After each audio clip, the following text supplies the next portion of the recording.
看到在国内看不到的那个真实的那个情况嘛，真正的新闻，然后就给了他，他就表示非常感谢。Yeah, so I'll share a few experiences that I had. I can see that people are definitely seeking the truth in China. The VPN cards that I mentioned in my previous question were very, very popular. And I think it's because people want to understand what really happened, especially during COVID or even pre-COVID, like how the CCP is lying to them, and they just want to know the truth.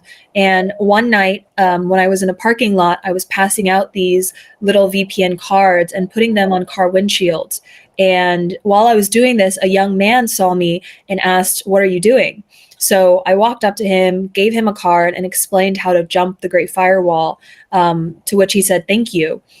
So I think these cards are very useful for helping Chinese people learn the truth about history, about the world, and about human rights. 还有一个小故事是关于真相币的。有一天，就是我一个同事，就是把我叫到一边，神神秘秘跟我说：“我有一个好东西给你看。”然后他从皮夹子里边拿出一张那个5元的真相币，上面就写的“纪念法轮大法好，灾难来时命可保”。然后，他说他花了20元去把这个5块钱买回来的。我对他笑笑说：“哎呀，你就好好保存，会给你带来好运的。” There's another experience I had where I was at work and a colleague pulled me aside. He doesn't know that I practice Falun Gong, and he was very mysterious. He said he told me he bought something really special, and he brought out one of these 5 yuan coins, one of the lucky charm coins that had on it, Falun Dafa is good, and he said it took him $20, 20 yuan to buy this 5 yuan coin, and it took him a lot of effort.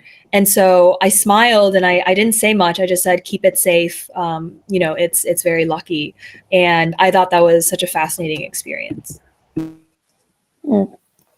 还有一件事情就是，我女儿是参加一个跆拳道的那个培训班，那个我呢就是给她教练、她母亲和他们全家，就是神韵的光盘，还有一些真相的资料。他们看了和那个真相资料和光盘以后呢，都非常高兴，就全家都退出了党团队。并且呢，就是那个教练的母亲还说她也想学法轮功，真的，而且她说她每遇到不顺心的时候，情绪不好的时候，她就一直念法轮大法好，法轮大法好，然后情绪就稳定下来，事情也就顺了。Another experience I had was my daughter started a martial arts class, and I gave the martial arts teacher and her family a Shenyun DVD and also some flyers that I created, and they were very happy to see it. And after reading and watching everything, their whole family quit the CCP. And later they told me, the mother told me that she wanted to learn Falun Gong too. And now when her mood is down or when she's facing some hard times, she told me she recites Falun Dafa is good.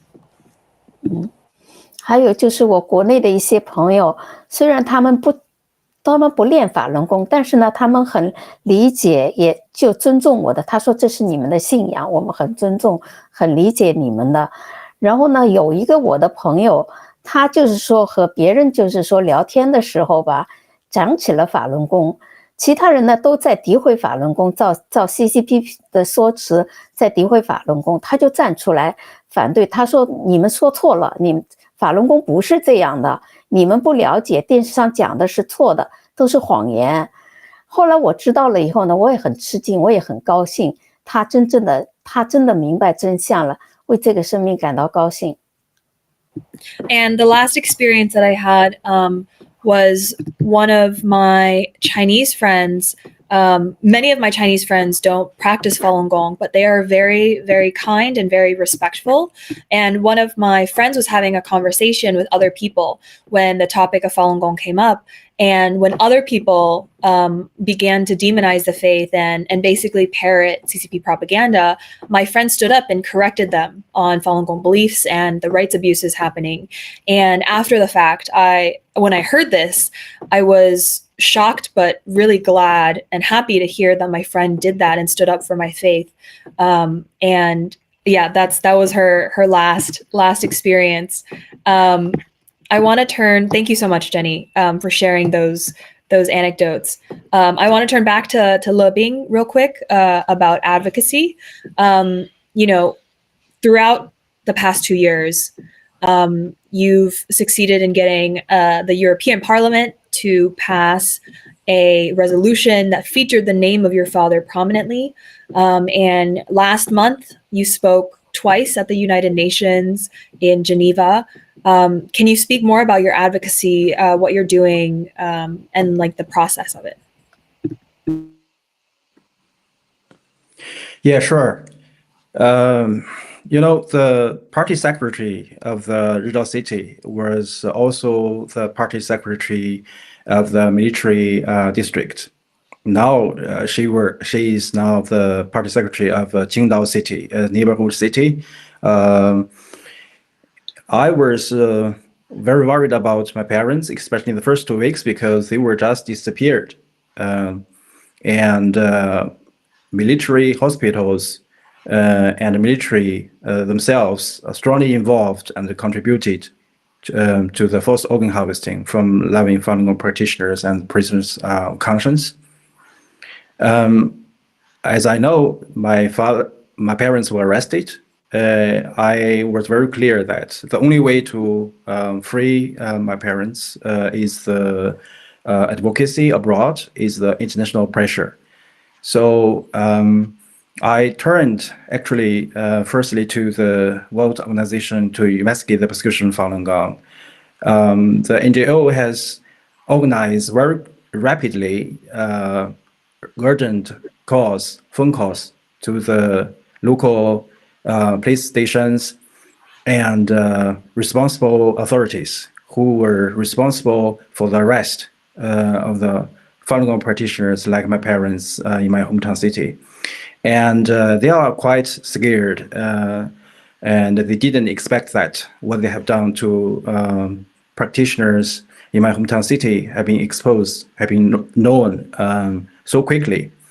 And because of that, including the NGOs from Germany, like the International Society for Human Rights, headquartered in Frankfurt, has written protest letters to the former Foreign Minister Qin Gang and the Jiangsu Province authorities at the provincial level and to my hometown city, calling the Chinese government to release my parents immediately. As a result, my mother was then released 2 weeks after the arrest on May 12th, 2023. And but my father is then still being detained at that time until now. They want to silence me, or they want to continue the pressure, because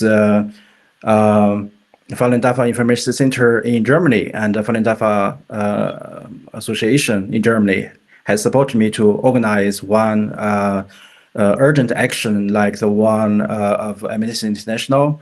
It's a protest letter that can everyone sign to the Chinese embassy in Germany and to the local authorities in my hometown city.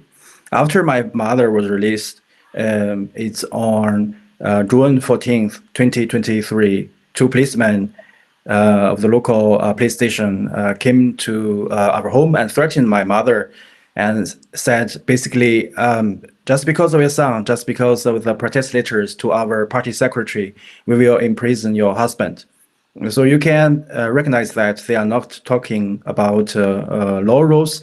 They are talking about the persecution. It's about the persecution policy with the order, ruin the reputation of Falun Gong practitioners, break them financially, and destroy them physically. And I was really encouraged by remarkable efforts of European lawmakers from different European countries. Actually, in the last more than 2 decades, Falun Gong practitioners from different European countries are doing long-term and very touching efforts and advocacy to approach the European lawmakers. Many European lawmakers, they have informed well about the persecution of Falun Gong practitioners. So with the support of the practitioners in European countries, I have got protest letters signed by the European lawmakers from different political groups from different European countries to the Chinese embassy, calling the Chinese government to immediate release and unconditionally release my father, Mr. Ding Yuande. And then I tried to approach the members of the European Parliament with the help of Falun Gong practitioners here. I do believe that it's the long-term, advocacy of Falun Gong practitioners that have touched the heart, especially the peaceful resistance of Falun Gong practitioners, have touched the heart of the European lawmakers. And finally, 5 different political groups of the European Parliament has co-sponsored the European Parliament's resolution on the persecution of Falun Gong, and they singled the persecution of my parents. You can see the very detailed documentation of the persecution of my parents. Basically, the European Parliament calls the CCP to immediately and unconditionally to free my father and all Falun Gong practitioners, to and the European Parliament calls on the European Union and its member states to take sanction measures against all the perpetrators and the entities who have been involved in the persecution of Falun Gong. So after that, the European Union and the German federal government has also followed the European Parliament's resolution and put the case on the human rights dialogue between EU and China, calling the CCP, urging the perpetrators to immediately release my father and another Falun Gong practitioner, Ms. Xu Na. So it has been the first time in the EU history that the European Parliament and the EU condemned severe human rights abuses on one Chinese farming family, and taking remarkable rescue efforts to free my parents from the ongoing persecution. And another step is, as you mentioned, I was able to deliver an oral statement in the United Nations Human Rights Council on behalf of one German NGO, Society for Threatened Peoples, who has was raised status by the United Nations and the Council of Europe. I reported there in the last month about the new global strategy of the CCP against Falun Gong. I could report the intensified transnational repression against Falun Gong practitioners, and we called the United Nations Human Rights Council to appoint and special rapporteur on forced organ harvesting from Falun Gong practitioners and other persons of conscience. And the Chinese delegate of the Chinese Communist China interrupted me while I was delivering this oral statement and tried to silence me there. So I have been very grateful to the remarkable support of the Vice President of the United Nations Human Rights Council. He rejected the absurd requests of the Chinese delegate. So as a result, I was able to conclude my oral statement. But you can see from the process that the CCP has not refused any state crimes that the CCP committed against Falun Gong, and they try to whitewash the different kinds of state crimes, especially the state crime like forced organ harvesting and the very systematic eradication campaign against the Falun Gong practitioners. By they use different kinds of methods, but obviously they are trying to silence the human rights defenders. They are trying to abusing the United Nations Human Rights Council. So I want to seize the opportunity to thank all kinds of reports that especially contributed to free my parents. I hope that my father will be released also very soon. Thank you so much for that. And obviously, it is, the United Nations and the European Parliament need to be applauded. I think these actions do matter, and supporting Falun Gong, supporting human rights defenders in China is something that needs courage, to be honest. You mentioned peaceful resistance. I actually want to mention that in a lot of conversations, most people, including lawmakers, don't know that in China, there's no law banning Falun Gong. And so, Jenny's advocacy, your advocacy, your father and your mother, their advocacy by handing out information and by meditating in their private homes, that's legal. That's all within legal boundaries. So this is extremely atrocious that the Chinese Communist Party, is going after these peaceful meditators. We have some amazing questions, but I know, Diana, you have one last thing to say before we move to questions. You've seen a lot of successes, especially talking to people within the CCP state apparatus and even in Xinjiang with Uyghurs. Can you share briefly about those experiences? And then we'll move on to questions.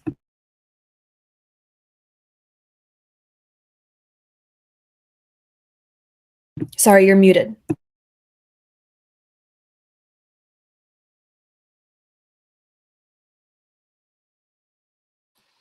Okay, can you hear me? Okay.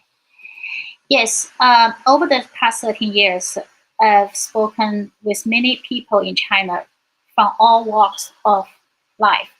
I found that when I connect with someone from the heart and that they can feel my kindness, I have a better chance of conveying the truth and revealing its power. Let me give you some examples. I remember one case clearly. I reached out to a local police chief who was directly involved in the persecution and illegal detention of the local Falun Gong practitioners. So I introduced myself as a Falun Gong practitioner living overseas.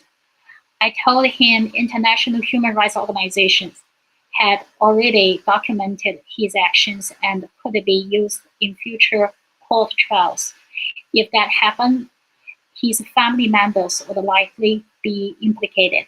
I also warned him that if the CCP ever faced a crisis, they would likely throw people like him under the bus to escape blame, just like they did after the Cultural Revolution. At that time, hundreds of lower-level police officers were executed by firing squad to appease the public, and their families were only told that they died in the line of duty. He listened quietly the entire time. In the end, he admitted, I was right. He understood the risk he was taking by following the orders. He said he would help. 3 days later, I heard that the practitioner was released. At the start of 2020, just after the COVID outbreak in Wuhan, I joined a core project focusing on the Wuhan local people. I told them the truth about the virus and how the CCP covered up. Many people I reached were party members. One man answered and was very angry. He yelled at me, calling me a traitor and an enemy of the country. I could feel his fear. Wuhan was under city lockdown, and everything was chaotic. I stayed calm and told him the party is not the same as the country.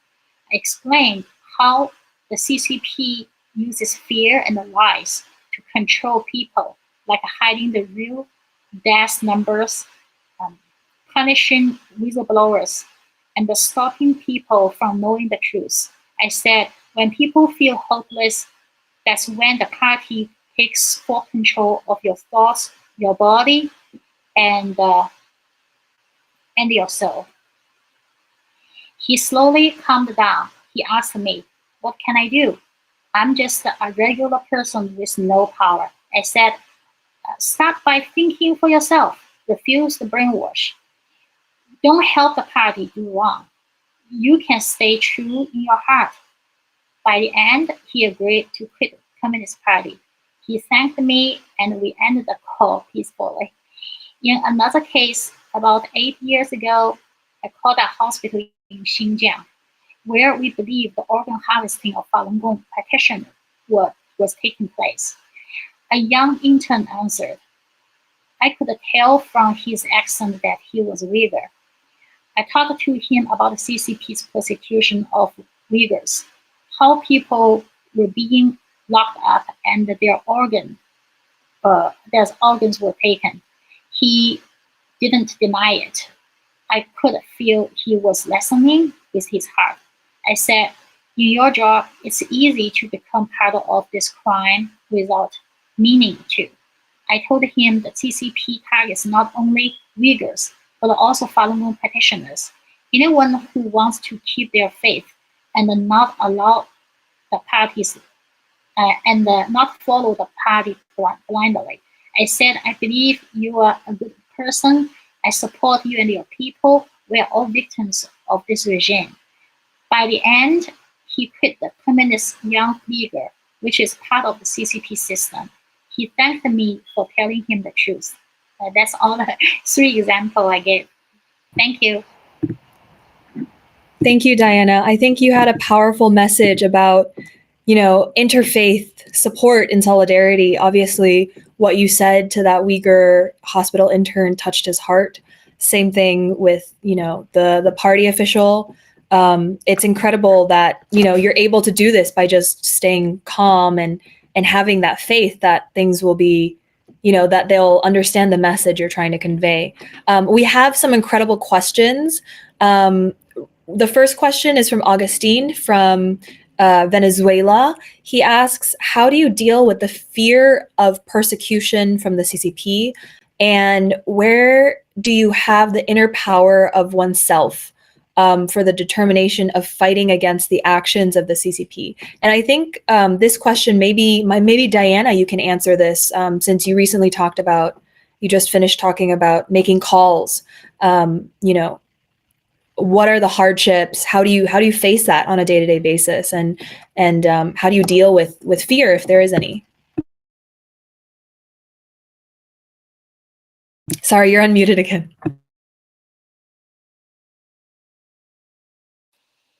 So there's definitely consequence when you stand up and against the most powerful authoritarians in the world.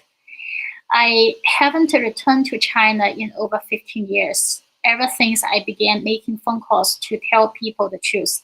The Chinese government confiscated my passport after I tried to renew it.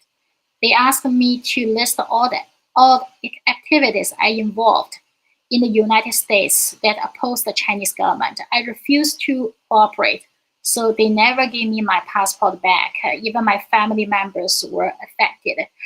And my friends and relatives in China are now very afraid to contact me. They worry the government will target them too. I understand their fears, so I haven't reached out to them for years. And yes, one challenge is to continue what I'm doing. Why I have that kind of guts to decide to continue. I learned to put myself in other people's shoes to think from their perspective. I know that in China, practitioners are in very hardship, and I live in a free country. You know, what can be worse, right? If I don't do anything in a free environment, in a free country, what about the people in China? They will have no hope.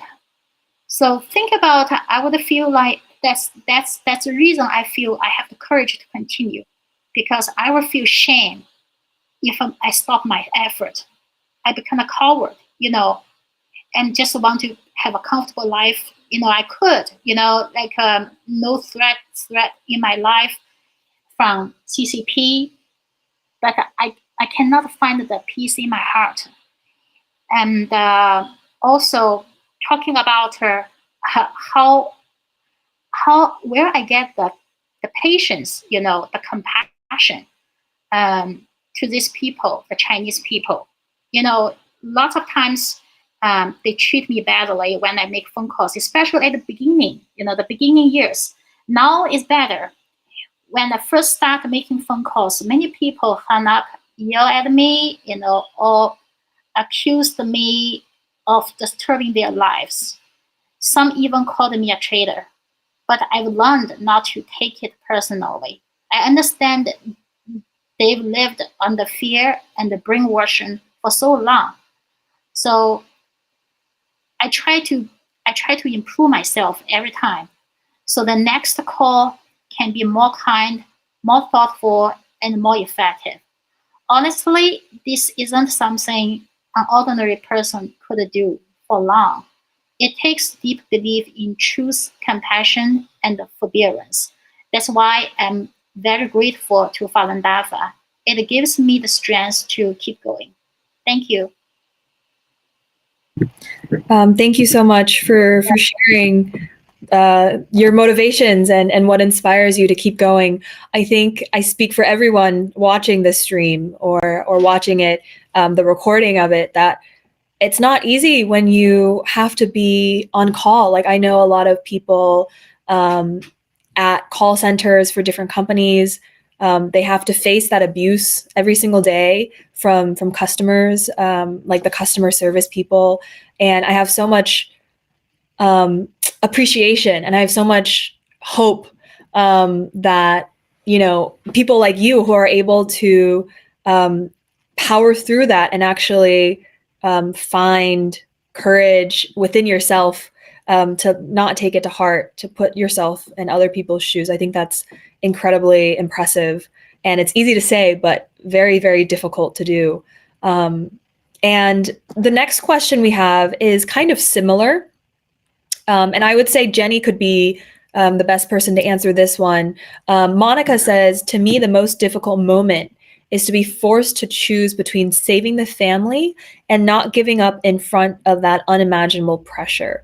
How can you deal with this extremely painful situation of family or standing up for your values in activism? Jenny?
Thank you, Jenny. She said, I haven't shared this before, but my husband is currently in detention in China as we speak. So this is the hardest part for me, the most difficult part for me in the past 20 plus years. In the past, about 30 Falun Gong practitioners in my area, including my husband, were arrested many times, brainwashed, sentenced, tortured in custody, etc. And my husband was considered the so-called leader, so he was arrested again and again. And in the past, he was detained 10 months and also sentenced to forced labor for 3 years. And the latest was his detention from August 2024, and he's still in detention now, but he hasn't been sentenced. The reason I'm able to persist in activism and even speaking out today is because I know that truthfulness, compassion, and forbearance is not wrong. These principles have benefited me personally and my family so much, but people are being deceived. Chinese people are being deceived by the CCP. And I continue to walk this path on behalf of my husband and also on behalf of these values that I believe are true and good. Thank you so much, Jenny. I'm so sorry to hear about your husband. I know the U.S. government would be interested to start a family rescue campaign for you, and I'm so grateful that you're here speaking out today. The last question that we received in the chat, maybe Larry can answer this. John asked, what can I do to help?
Some people asking for the link, and Due to time restraints, I want to respect the audience's time as well as the panelists. I understand some of you have full-time jobs to get back to.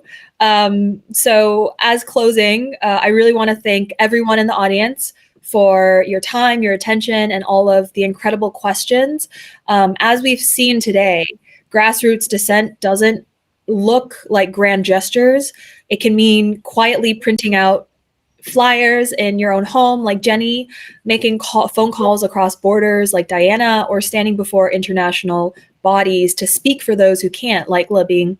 And if you'd like to stay engaged or learn more about these issues, please visit faluninfo.net and feel free to share the recording of this event. We will have it on our YouTube channel once it's available. And on behalf of the Falun Dafa Information Center, thank you again, and we hope to see you in a future event. Until next time.